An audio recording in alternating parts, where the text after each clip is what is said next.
Saludos, les habla Rodolfo Ascanio, su facilitador en el módulo Historia del Movimiento Obrero Venezolano del Diplomado para Dirigencia Laboral de los Consejos Productivos de Trabajadores y Trabajadoras. En el día de hoy vamos a desarrollar todo el proceso de conformación, desarrollo y actualización del movimiento obrero venezolano durante la Revolución Bolivariana. Por supuesto, desde una perspectiva histórica bolivariana, ya que hay distintas maneras de abordar cualquier tema histórico. Sabemos que el movimiento obrero venezolano arranca de finales del siglo XIX y hasta comienzos del siglo XX empezó a desarrollarse con el desarrollo del capitalismo en Venezuela, particularmente la implantación de las transnacionales gringas, inglesa y holandesa en la industria minero-petrolera y en la industria minera del hierro y otras minas, así como el desarrollo industrial aguas abajo, los sectores de servicio, los sectores textil, de tranvía, ferrocarrilero y otros donde empezó a surgir esa clase obrera venezolana moderna. Esta clase obrera empieza organizándose por lo menos hasta las primeras 3 décadas del siglo XX, empieza organizándose en mutuales y en sindicatos, pero estos sindicatos al principio no eran legales, eran sindicatos que funcionaban, pero muchas veces eran perseguidos, ya que no habían logrado el reconocimiento por parte del Estado venezolano.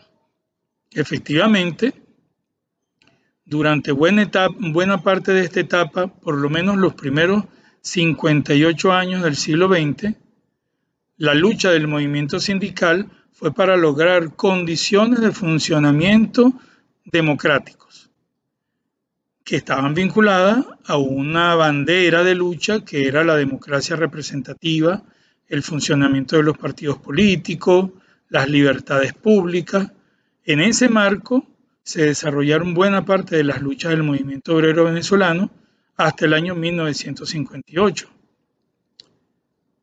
Se plantearon lograr conquistas legales y efectivamente en el año 28 surge una primera ley del trabajo y la más importante, la del año 1936, que establece definitivamente el derecho de contratación colectiva y el derecho de sindicación con los registros de los sindicatos. Es a partir de allí que empiezan las organizaciones sindicales a tratar de federarse y confederarse. Sin embargo, fueron reprimidas por estos gobiernos dictatoriales como el de Juan Vicente Gómez, López Contreras y en menor medida el de Medina Angarita, pero es de reconocer que todos esos gobiernos, cada vez que la clase obrera intentaba conformar una central sindical, la disolvían. De hecho, la primera central sindical, la CBT, que surgió al calor de la huelga petrolera de 1936, fue disuelta en 48 horas. No duró ni siquiera una semana de existencia y sus líderes fueron perseguidos por el gobierno de López Contreras. Posteriormente, en la época de Medina Angarita, se intentó conformar una central sindical y Medina, antes de culminar su mandato, disuelve buena parte de los sindicatos existentes, particularmente los petroleros, argumentando que estaban dirigidos por el Partido Comunista y el Partido Comunista hasta esa fecha estaba prohibido de acuerdo a la Constitución venezolana. De tal manera que durante esa primera etapa, desde comienzo del siglo hasta finalización de la Segunda Guerra Mundial y del gobierno de Medina, los sindicatos tuvieron una existencia difícil, reprimida, hubo huelgas, sí se firmaron contrataciones colectivas, pero no había una estabilización del movimiento. En el año 1945 se desarrolla una acción cívico-militar encabezada por Rómulo Betancourt, y se conforma la llamada Junta Revolucionaria de Gobierno, entra a gobernar con Acción Democrática y se impulsa una constituyente. Y en esa oportunidad se establecen los derechos democráticos y se establecen los derechos sindicales. Existe en ese momento las condiciones para una explosión de sindicatos que efectivamente se logran conformar prácticamente en todas las áreas del país. Ese movimiento sindical fuerte, dirigido tanto por Acción Democrática como por el Partido Comunista, en sus dos vertientes de ese entonces, es reprimido cuando se da el golpe de Estado de la Junta Militar de Gobierno, encabezada por Delgado Chalbó y Pérez Jiménez, en el año 1948. Y a partir de allí, entre el 48 y el 50, existen los sindicatos en una semiclandestinidad, pero finalmente son disueltos nuevamente en el año 1950. De tal manera que durante el resto del periodo de la dictadura de Pérez Jiménez, los sindicatos vinculados a la lucha y a los partidos de Acción Democrática y COPEI funcionaron en la clandestinidad. Sin embargo, la dictadura crea una central sindical, la Central Nacional de Trabajadores, muy vinculada a la dictadura y se denominaban sindicatos independientes, apolíticos. Esta central sindical duró apenas lo que duró la dictadura, pocos años, entre 1953 y 1958. Al caer la dictadura de Pérez Jiménez, en el año 1958, resurge el movimiento sindical, se refunda y se constituye la central que todavía existe, la central CTV, Central de Confederación de Trabajadores de Venezuela. Pero esta confederación era una confederación unitaria donde funcionaban todas las corrientes sindicales. Eso duró entre 1958 y 1962, donde esta central hacían vida dirigentes sindicales vinculados a Acción Democrática, tanto su ala izquierda como su ala derecha, al Partido Comunista, al MIR, a URD. Y logró éxitos importantes en el impulso de una nueva constitucionalidad de los derechos sindicales y de los derechos económicos de la clase obrera en la Constitución del 61, que hasta ese momento no existía. Pero continuó la misma ley del trabajo que venía desde 1936.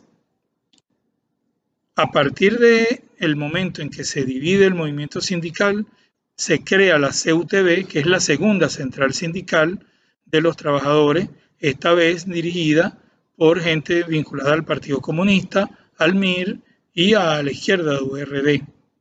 Esta central sindical encabezó las luchas clasistas de los trabajadores durante muchísimos años.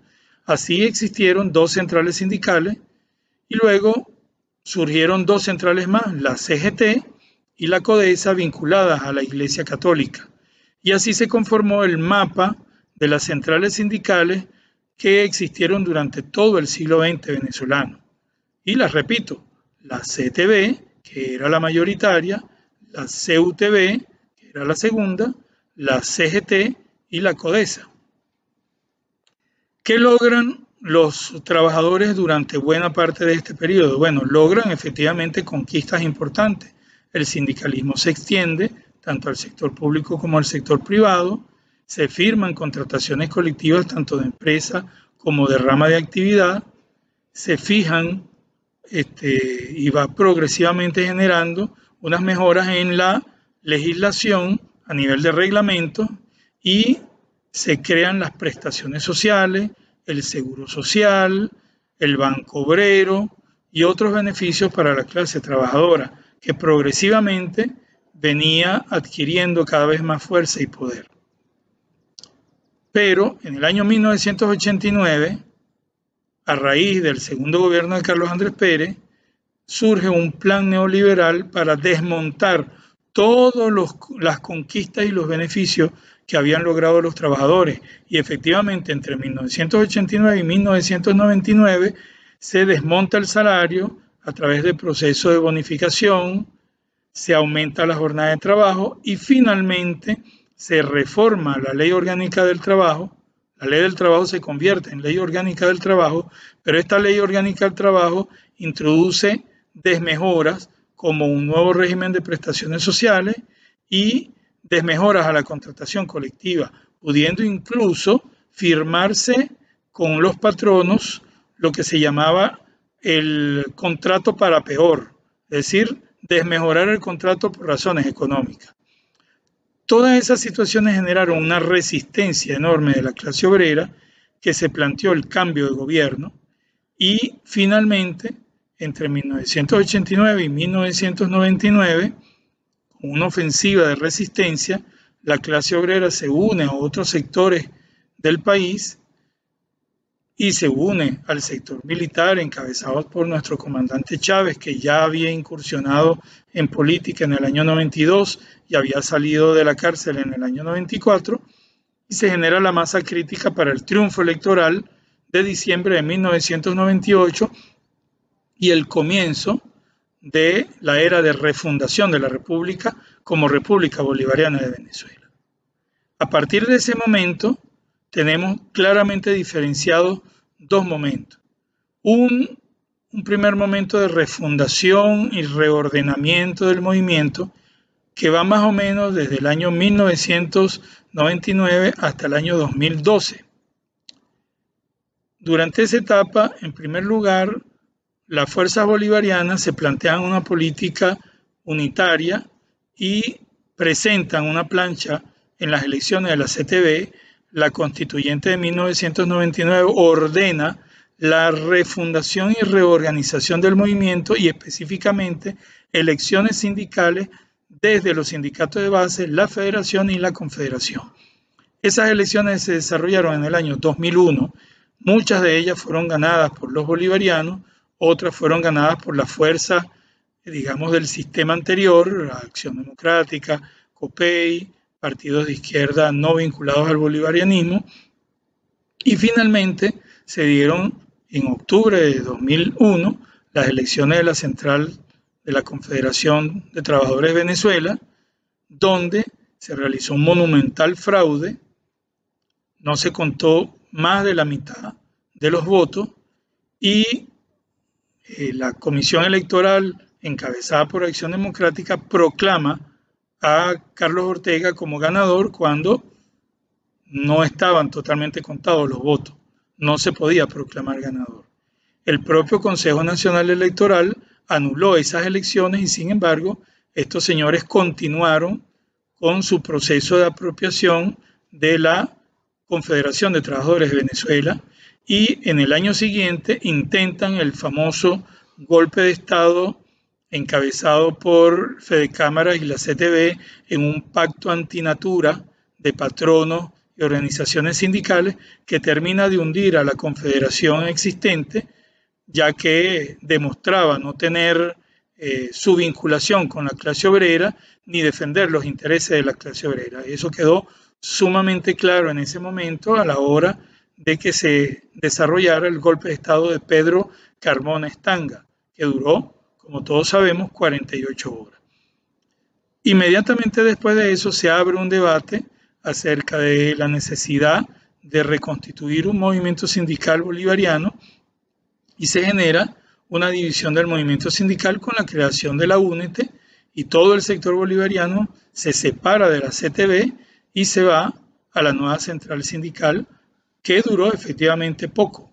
Una central sindical nacida de una manera donde habían distintos sectores vinculados a la vieja política sindical y sectores vinculados al bolivarianismo.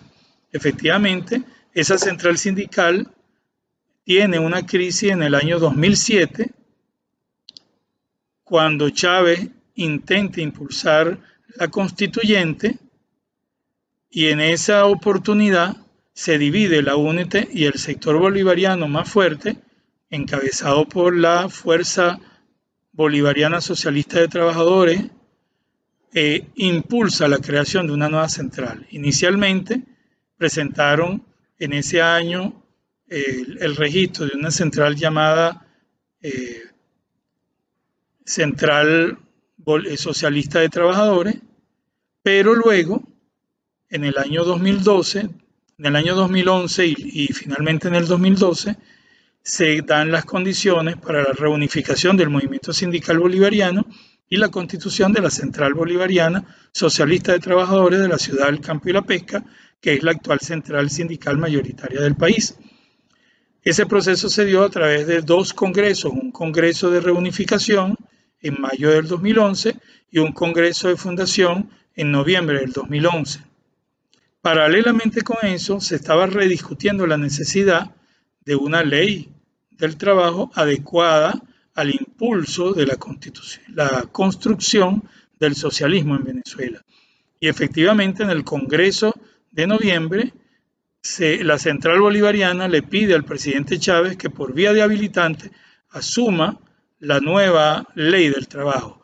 Y esta ley se dicta el 1 de mayo de 2012, fue la última ley habilitante que dictó nuestro comandante presidente Hugo Chávez Frías, y esta ley establece nuevamente derechos importantes como el de las prestaciones sociales, restablece derechos que habían sido conculcados por la antigua Ley Orgánica del Trabajo y además establece las bases para la construcción del socialismo, la formación de los trabajadores, el proceso de participación en la gestión y otros derechos nuevos. A partir de ahí se abre un gran debate acerca de las distintas formas de organización que podía tener la clase obrera. Ya existían los sindicatos, las federaciones y las confederaciones. Ya existían los delegados de prevención que atacaban el tema de la salud ocupacional.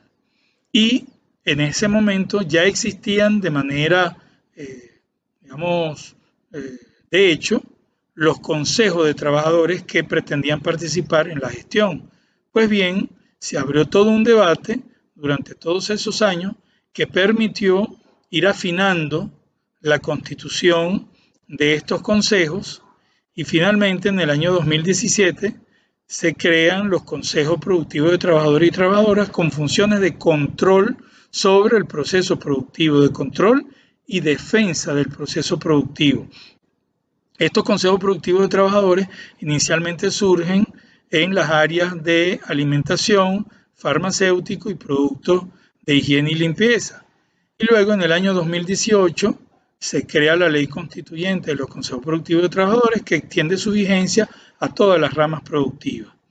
Estos consejos productivos de trabajadores empezaron a existir trabajando de la mano con la Central Bolivariana y los sindicatos y en este momento desarrollan su actividad en buena parte del país.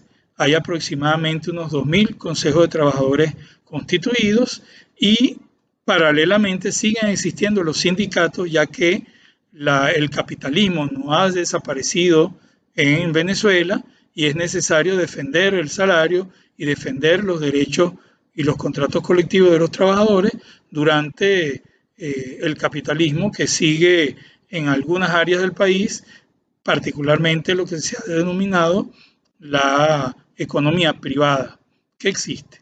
Y en el sector público, donde todavía funciona el salario y la forma capitalista de funcionamiento.